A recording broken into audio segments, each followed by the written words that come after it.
अनारकली और सलीम, इश्क की इबादत। आगरा, 16वीं शताब्दी। सूरज की किरणें धीरे धीरे यमुना के पानी पर सुनहरी आभा बिखेर रही थीं। मुगल सम्राट अकबर का शाही महल रोशनी में नहाया हुआ था। इसी महल के एक गुप्त बागीचे में गुलाबों की सुगंध के बीच दो प्रेमी मिल रहे थे, मुगल युवराज सलीम और नर्तकी अनारकली।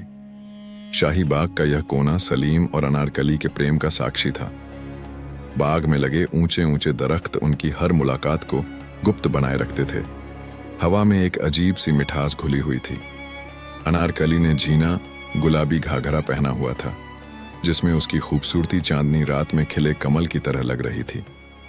सलीम ने उसकी तरफ बढ़कर उसके हाथों को थाम लिया। अनार, जब तुम पास होती हो तो ये दुनिया कितनी हसीन लगने लगती है। तुम्हारी आंखों में मैं अपनी पूरी कायनात देखता हूं, सलीम ने धीमे स्वर में कहा। अनारकली ने उसकी आंखों में झांका। उसकी आंखों में अनगिनत सपने तैर रहे थे, सपने एक ऐसे जीवन के जहां वे एक दूसरे के बिना अधूरे न हों। शहजादे, अगर प्यार ही मेरी तकदीर है तो मैं इस तकदीर को कबूल करती हूं, पर यह महल, यह शाही दुनिया क्या हमारे प्यार को कबूल करेगी? अनारकली की आवाज में हल्की बेचैनी थी। सलीम ने उसकी ठोड़ी को हल्के से ऊपर उठाया और बोला, अगर इस दुनिया ने हमारे इश्क को नकारा तो मैं इस दुनिया को ठुकरा दूंगा। तुम्हारी मोहब्बत से बढ़कर मेरे लिए कुछ नहीं। तभी हल्की हल्की बारिश शुरू हो गई। मोतियों की तरह गिरती बूंदों के बीच सलीम ने अनारकली को अपनी बाहों में समेट लिया। उस रात उन्होंने एक दूसरे की आंखों में खोकर जो वादे किए, वे शाही दीवारों की सरहदों को भी पार कर गए। अगली सुबह महल के दीवान खास में एक नया कोहराम मचा हुआ था। किसी वजीर ने अकबर के कानों में सलीम और अनारकली की नजदीकियों का जहर उड़ेल दिया था। सम्राट अकबर, जो सलीम को अपनी तरह एक शक्तिशाली शासक बनते देखना चाहते थे, को यह खबर नागवार गुजरी। एक नर्तकी, मेरे शहजादे की मोहब्बत। अकबर की आवाज दरबार में गूंज उठी। मंत्रीगण खामोश थे। कोई भी सम्राट की क्रोधाग्नि को भड़काना नहीं चाहता था, लेकिन एक बात स्पष्ट थी, यह प्रेम कथा आसान नहीं होने वाली थी। अकबर ने अपने खास मंत्री अबुल फजल को आदेश दिया, इस अनारकली पर नजर रखो। मैं देखना चाहता हूं कि यह मामला कितना गंभीर है। अगर जरूरत पड़ी तो इस मोहब्बत को खत्म करना ही होगा। शाही महल के अंदरूनी हिस्से में स्थित एक गुलाबी दीवारों वाला कमरा अनारकली का था। वह वहां अपनी माँ और बहन के साथ रहती थी। महल में होते हुए भी उसकी जिंदगी किसी पिंजरे में बंद परिंदे की तरह थी, लेकिन उसकी रातें जिंदा थीं, क्योंकि वे सलीम की मोहब्बत से रोशन थीं। उस रात भी जब पूरा महल नींद की आगोश में था, सलीम चुपके से अनारकली के कक्ष में आया। शहजादे, अगर कोई देख लेगा तो हमारी मोहब्बत खतरे में पड़ जाएगी, अनारकली ने धीरे से कहा, लेकिन उसकी आंखों में खुशी की चमक थी। अगर कोई देख भी ले तो मैं पूरी दुनिया के सामने ऐलान करूंगा कि मैं तुमसे बेपनाह मोहब्बत करता हूं, सलीम ने मुस्कुराते हुए कहा। उनकी बातचीत के बीच अचानक कमरे के बाहर किसी के कदमों की आहट हुई। दोनों सतर्क हो गए। सलीम ने अनारकली को अपने करीब खींच लिया और एक झरोखे से बाहर देखने लगा। एक साया गलियारे में तेजी से गुजर गया। यह कोई जासूस हो सकता है, अनारकली ने घबराते हुए कहा। अगर अब्बा हुजूर को शक हुआ तो हालात और खराब हो सकते हैं। मुझे अब सतर्क रहना होगा, सलीम ने कहा। अगले दिन अकबर ने अनारकली को दरबार में बुलवाया। उसकी आंखों में गुस्से और सख्ती का मिला जुला भाव था। अनारकली, तुम जानती हो कि शहजादा सलीम एक दिन हिंदुस्तान का सुल्तान बनेगा। तुम एक साधारण नर्तकी हो। तुम्हारी हिम्मत कैसे हुई एक शहजादे के दिल में उतरने की? अनारकली ने सिर झुका लिया, लेकिन उसकी आंखों में आंसू नहीं थे। उसने धीमे स्वर में कहा, हुजूर, मोहब्बत ऊंच नीच नहीं देखती, यह तो बस हो जाती है। अकबर ने ठंडी आवाज में कहा, मोहब्बत तभी तक अच्छी लगती है जब तक वह हुकूमत की राह में रुकावट न बने। मैं तुम्हें आखिरी बार चेतावनी दे रहा हूं, सलीम से दूर हो जाओ, वरना अंजाम बुरा होगा। लेकिन अनारकली ने कोई जवाब नहीं दिया। उसने सिर्फ एक नजर अकबर की आंखों में डाली और फिर सिर झुका लिया। लेकिन वह जानती थी, यह इश्क का इम्तिहान बस शुरू हुआ था। उस रात जब सलीम को अनारकली से मिलने जाना था, तभी उसके खास सेवक ने उसे खबर दी कि महल के कुछ वजीरों ने अनारकली को नजरबंद करने की योजना बनाई है। सलीम का खून खौल उठा। मैं ऐसा होने नहीं दूंगा। अगर किसी ने अनार को छूने की कोशिश की तो मैं तलवार उठा लूंगा। लेकिन वह नहीं जानता था कि शाही महल में पहले से ही एक बड़ी साजिश रची जा रही थी। रात का सन्नाटा आगरा के शाही महल में घना हो चुका था। यमुना के ठहरे हुए पानी में चांद की परछाई हल्के हल्के कांप रही थीं, जैसे वह भी इस प्रेम की अनिश्चितता से व्याकुल हो। अनारकली अपने कक्ष में बैठी थी। उसकी आंखों में सलीम के दिए हुए सपनों की परछाइयां झिलमिला रही थीं। कमरे की खिड़की से ठंडी हवा अंदर आ रही थी और इसी हवा के साथ सलीम की खुशबू भी घुली हुई थी। अचानक खिड़की की सलाखों के पीछे एक परछाई दिखी। सलीम। उसकी आंखों में बेचैनी थी, चेहरे पर चिंता की लकीरें थीं। लेकिन जब उसने अनारकली को देखा तो उसकी निगाहें प्रेम की मिठास से भर गईं। अनारकली ने खिड़की खोली और सलीम भीतर आ गया। उसने झुककर अनारकली की हथेलियों को अपने होठों से छू लिया। अनार, अब हमें और इंतजार नहीं करना चाहिए। हमें इस कैद से बाहर निकलना होगा। मैं तुम्हें लेकर इस महल से बहुत दूर चला जाऊंगा, जहां सिर्फ हमारा इश्क होगा और कोई नहीं। सलीम की आवाज में दृढ़ता थी, लेकिन उसकी आंखों में मोहब्बत का समंदर लहरा रहा था। अनारकली ने उसके चेहरे को अपनी नजरों में समेटते हुए कहा, शहजादे, मैं तुम्हारे बिना अधूरी हूं, लेकिन क्या वाकई हम इस शाही किले की जंजीरों को तोड़ पाएंगे? सलीम ने उसकी कमर में अपनी बाहें डाल दी और उसे अपने करीब खींचते हुए बोला, अगर पूरी दुनिया भी हमारे खिलाफ हो जाए तो भी मैं तुम्हें अपनी किस्मत बना लूंगा। रात की नर्म रोशनी में दोनों के बीच खामोश इकरार बहता रहा। उनकी सांसें एक दूसरे में घुलने लगीं। पर उसी समय महल के अंधेरे गलियारों में एक और कहानी रची जा रही थी। अकबर का खास मंत्री अबुल फजल दरबार में अकबर के सामने खड़ा था। हुजूर, मुझे यकीन है कि शहजादा सलीम और अनारकली आज रात फिर से मिलेंगे। अगर हम अभी कार्रवाई करें तो इन्हें रंगे हाथ पकड़ा जा सकता है। अकबर ने गहरी सांस ली। उसकी आंखों में कठोरता थी। इस बार कोई रियायत नहीं। अगर सलीम बादशाहत के काबिल नहीं रहेगा तो मैं उसे हुकूमत से बेदखल कर दूंगा। अकबर की आवाज में ठंडक थी।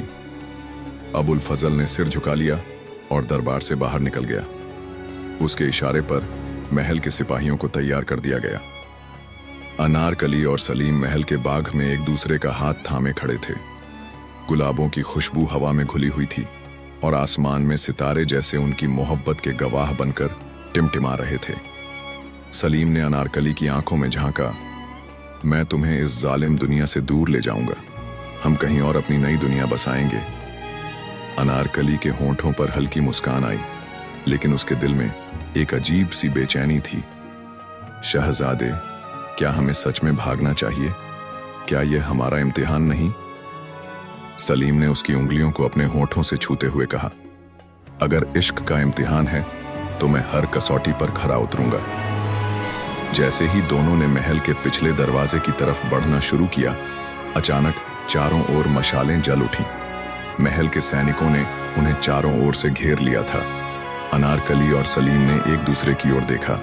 सलीम ने अपनी तलवार निकाल ली, लेकिन अनारकली ने उसका हाथ पकड़ लिया। नहीं शहजादे, मैं नहीं चाहती कि तुम्हारी तलवार मेरे कारण खून बहाए।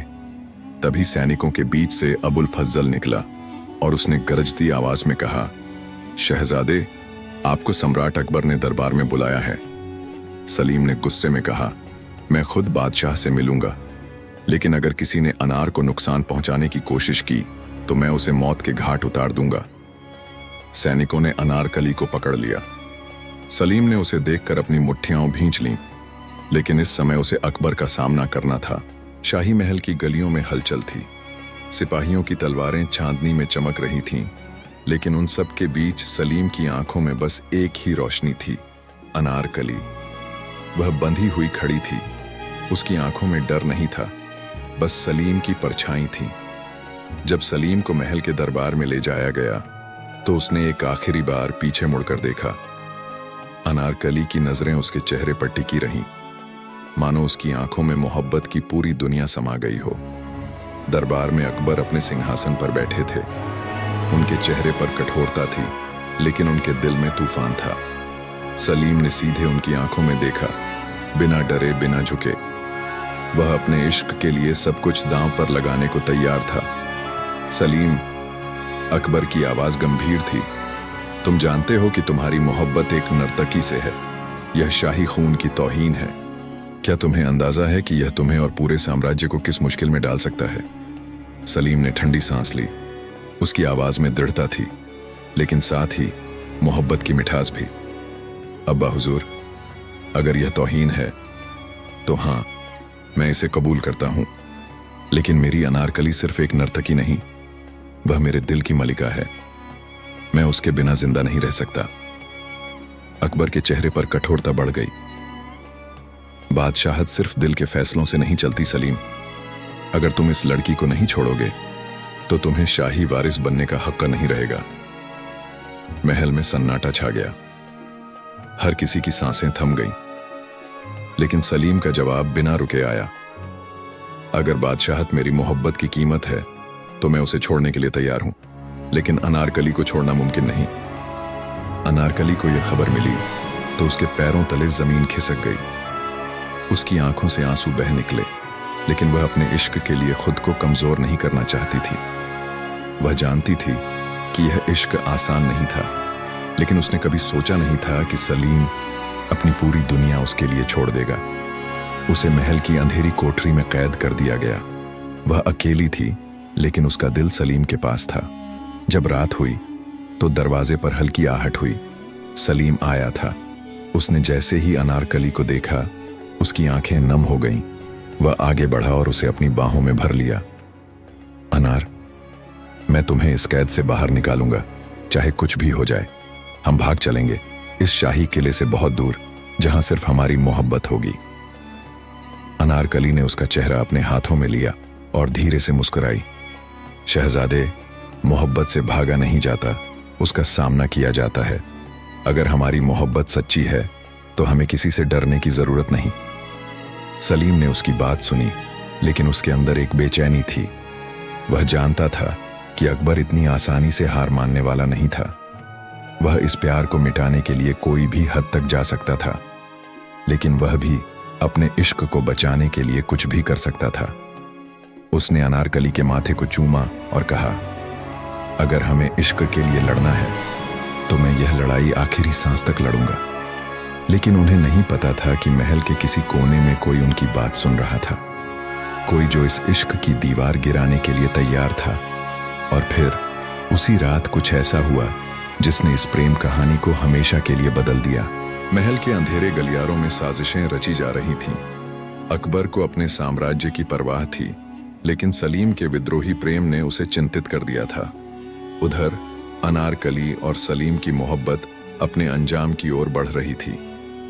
सलीम अनारकली को लेकर इस कैद से निकलने के लिए तैयार था, लेकिन इससे पहले ही किस्मत ने एक ऐसा मोड़ ले लिया जिसे कोई नहीं टाल सकता था। सुबह होते ही महल के सैनिकों ने अनारकली को दरबार में पेश किया। अकबर के चेहरे पर गुस्से की लकीरें थीं, लेकिन उनकी आंखों में एक अजीब सी उदासी झलक रही थी। उन्होंने सलीम की ओर देखा, जो अपने पिता के सामने झुका नहीं था, बल्कि अपनी मोहब्बत के लिए डटकर खड़ा था। अनारकली, अकबर की आवाज कठोर थी, तुम्हें इस गुनाह की सजा मिलेगी। एक शाही खानदान के वारिस को बहकाने का जुर्म माफ नहीं किया जा सकता। तुम्हें जिंदा दीवार में चुनवा दिया जाएगा। दरबार में सन्नाटा छा गया। सलीम का चेहरा क्रोध से तमतमा उठा। नहीं, मैं यह अन्याय सहन नहीं करूंगा। अगर मेरी मोहब्बत की यही सजा है तो मैं अपनी जान दे दूंगा, लेकिन अनारकली को मरने नहीं दूंगा। अकबर ने गहरी सांस ली। वह जानता था कि यह प्रेम केवल एक आकर्षण नहीं, बल्कि सलीम की रूह में बसा था।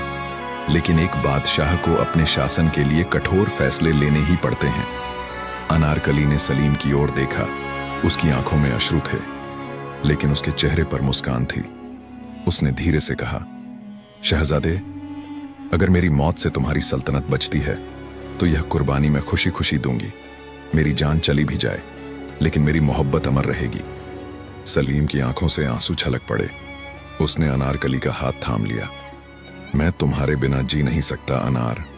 अनारकली ने उसके हाथों को अपने होठों से छुआ और कहा, लेकिन मैं तुम्हारी यादों में हमेशा जिंदा रहूंगी। हमारी मोहब्बत किसी दीवार में नहीं दबी रहेगी, ये इतिहास बनेगी, इसे दुनिया याद रखेगी। अंततः अनारकली को जिंदा दीवार में चुनवा दिया गया। चारों ओर सन्नाटा था, केवल सलीम की चीखें गूंज रही थीं। उसने अकबर से बहुत विनती की, लेकिन बादशाह का फैसला नहीं बदला। लेकिन कहते हैं, सच्ची मोहब्बत कभी मरती नहीं। कुछ कहानियां यह भी कहती हैं कि एक वफादार सेवक ने अनारकली को बचा लिया और उसे महल से बहुत दूर ले गया, जहां वह गुमनाम जिंदगी जीने लगी। कोई नहीं जानता कि वह जिंदा बची या नहीं, लेकिन उसकी मोहब्बत हमेशा के लिए अमर हो गई। मोहब्बत का सबक सलीम और अनारकली की प्रेम कहानी हमें यह सिखाती है कि सच्चा प्रेम त्याग मांगता है, लेकिन वह कभी खत्म नहीं होता। दुनिया कितनी भी सख्त हो, समाज कितनी भी बाधाएं खड़ी करे, लेकिन जब दो दिल सच्चे प्यार में बंधते हैं तो वे अमर हो जाते हैं। मोहब्बत को कैद किया जा सकता है, मगर मिटाया नहीं जा सकता। इश्क जिंदा रहता है, चाहे इसे जमाने के ताज महलों में कैद कर दिया जाए या दीवारों में चुनवा दिया जाए।